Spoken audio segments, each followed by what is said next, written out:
YouTube meluncurkan video berdurasi pendek yang bisa dimanfaatkan konten kreator untuk menghasilkan uang. Peluncuran ini dilakukan untuk menghadapi persaingan dengan TikTok. Melalui video berdurasi pendek ini, pembuat video akan mendapat 45% dari pendapatan. Lebih kecil dibanding pendapatan dari video berdurasi panjang di YouTube.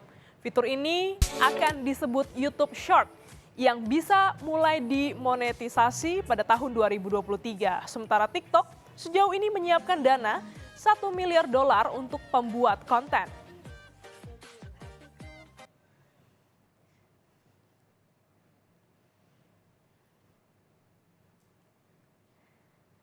Nah, saudara, kalau bicara soal banyaknya media sosial yang beredar saat ini, nah buat Anda orang tua patut meningkatkan kewaspadaan agar anak-anak tidak terpapar konten dari media sosial yang tidak sesuai dengan usianya. Instagram pun mulai meluncurkan fitur agar orang tua bisa mengawasi penggunaan media sosial oleh anak-anak mereka. Kita akan berbincang pagi ini dengan Putri Silalahi, Kepala Komunikasi Instagram Asia Tenggara. Selamat pagi, Mbak Putri. Selamat pagi. Kabarnya sehat ya, Mbak? Sehat, Nah, ini ada Instagram mengeluarkan fitur perlindungan begitu ya, Mbak, namanya. Nah, ini sudah 2 minggu diluncurkan, bagaimana responnya hingga saat ini? Sebetulnya namanya fitur pengawasan di Instagram. Sejauh ini respon yang kami terima sangat positif. Kemarin kami juga berbincang sama Ibu Menteri Bintang Puspayoga dari Kementerian Pemberdayaan Perempuan dan Perlindungan Anak, dan beliau sangat menyambut fitur ini karena ya penting bagi Instagram kalau orang tua dan remaja itu mempunyai pengalaman yang positif saat menggunakan Instagram gitu ya, dan sama-sama merasa kalau mereka bermain Instagram itu mereka merasa aman lah dan nyaman terhadap baik itu konten yang mereka lihat atau interaksi yang mereka lakukan dengan orang-orang yang mereka follow di Instagram gitu. Nah, boleh dijelasin nih, Mbak, fiturnya seperti apa sih fitur untuk perlindungan ini? Jadi fitur ini itu memungkinkan orang tua untuk menghubungkan akun mereka secara langsung dengan akun anak. Jadi pengguna bisa ke settings, nah terus di situ ada pilihan namanya pengawasan, di mana nanti orang tua bisa mengirim undangan ke akun anaknya, dan orang tua bisa mengawasi beberapa akun. Jadi kalau mempunyai 3 anak remaja, orang tua bisa langsung hubungkan ke 3 akun. Nah, saat akun sudah terhubung, itu orang tua bisa, mereka bisa mengatur waktu yang anak mereka habiskan di Instagram. Misalnya kan orang tua suka mengatur ini ya, suka kasih alokasi waktu ya ke anak mereka gitu untuk bermain untuk bermain internet, misalnya 15 menit. Nah, nanti kalau sudah 15 menit, akun Instagram mereka akan secara otomatis terkunci, jadi mereka nggak bisa main lagi. Yang kedua, orang tua kalau akunnya terhubung menggunakan fitur ini, orang tua bisa memantau daftar orang-orang yang anak mereka follow atau siapa yang memfollow anak mereka. Jadi kan orang tua banyak punya kekhawatiran kalau anak mereka melakukan interaksi dengan orang yang tidak mereka kenal di Instagram gitu kan, orang tua pengen tahu kan siapa sih orang-orang ini gitu. Jadi mereka bisa melakukan itu, mereka akan dapat notifikasi. Jadi kalau misalnya nanti ada misalnya seseorang yang orang tuanya nggak kenal, mereka tahu gitu. Ini kenapa kamu follow dia di Instagram, ini siapa gitu.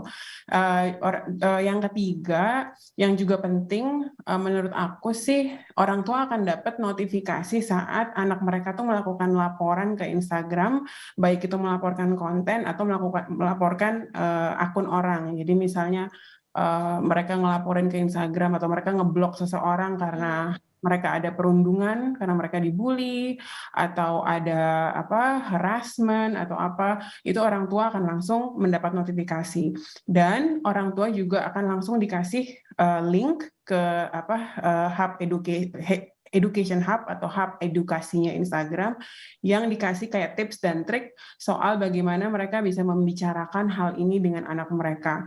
Karena satu insight yang kita dapat adalah kadang-kadang orang tua karena terutama yang literasi digitalnya terhadap sosial media itu belum terlalu tinggi, mereka suka bingung gitu. Gimana caranya, apa sih ini Instagram, gimana caranya ngomongin soal blocking, apa ini blocking gitu kayak gitu. Nah, jadi sekarang orang tua akan dapat informasi itu saat mereka mendapat notifikasi kalau anak mereka melaporkan seseorang karena bullying gitu. Semua fitur ini bisa diakses langsung atau pengguna harus mendaftar dulu nih, Mbak? Langsung sekarang dan jadi minggu ini kami luncurkan fitur ini ke Indonesia dan sekarang udah 100% tapi pengguna harus harus memastikan aplikasi Instagram mereka itu yang terbaru, jadi di-update di Play Store atau di App Store. Kalau misalnya udah yang terbaru, tinggal ke setting, nanti ada pilihan pengawasan gitu. Oh, berarti ada di pilihan setting dan pengawasan ini bisa diatur mengkoneksikan Instagram orang tua dengan Instagram anak. Nah, Mbak, ini tentu menarik ya fitur untuk melindungi ya, membatasi bagaimana mengetahui sebenarnya bagaimana interaksi dan berapa jam sih, berapa lama sih anak kita bermain Instagram. Nah, pertanyaannya, mengapa Instagram membuat fitur ini baru sekarang? Apakah ada data soal konten yang dibuka tidak sesuai dengan usia? Sebetulnya meskipun fitur ini namanya pengawasan di Instagram, tapi sebetulnya tujuannya itu adalah kita tuh pengen mendorong komunikasi yang terbuka antara anak dengan orang tua terhadap penggunaan sosial media. Fitur ini tuh sebetulnya kami desain, bahkan sebelum kami luncurkan di Indonesia, itu kami berkonsultasi dengan beberapa instansi di Indonesia yang bergerak di bidang perlindungan anak, gitu ya, seperti Ekpat Indonesia, lalu ada juga ICT Watch, gitu, yang memang menangani keamanan pengguna, gitu ya, dan juga beberapa pakar parenting dan psikolog anak dan remaja, gitu. Dan insight yang kami dapat adalah komunikasi yang terbuka dan rasa percaya antara orang tua dan anak terhadap penggunaan sosial media itu sangat penting. Jadi kadang-kadang melarang anak itu kadang tidak efektif gitu, karena apalagi dengan generasi yang baru, mereka melihat internet, sosial media itu sebagai bagian yang penting dari kebiasaan mereka sekarang, gitu, dari hidup mereka sekarang.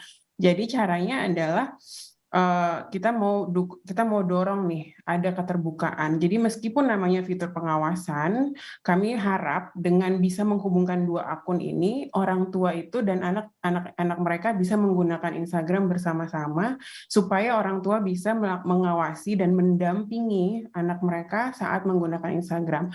Tujuannya adalah kalau anak mereka melihat konten yang aneh atau misalnya mendapatkan interaksi yang buruk dari seseorang, itu mereka akan ke orang tua mereka dulu, gitu. Oke.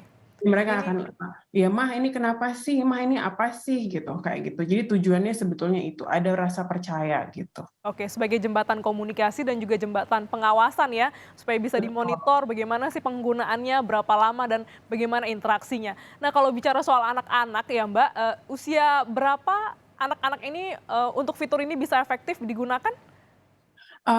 Jadi Instagram itu kan usia yang untuk menggunakan Instagram itu harus 13 tahun ke atas gitu ya.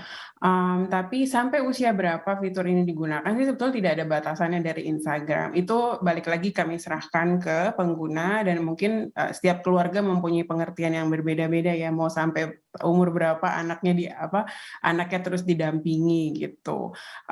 Tapi dari sisi fiturnya itu sendiri tidak ada batasan umur. Wah, luar biasa banget ya. Ini jadi bisa membantu orang tua dan anak-anak juga bisa termonitor bagaimana penggunaan screen time mereka, terutama penggunaan Instagram dalam kegiatan sehari-hari. Terima kasih Putri Silalahi, Kepala Komunikasi Instagram Asia Tenggara, telah bergabung di Kompas Bisnis pada pagi hari ini. Sehat selalu.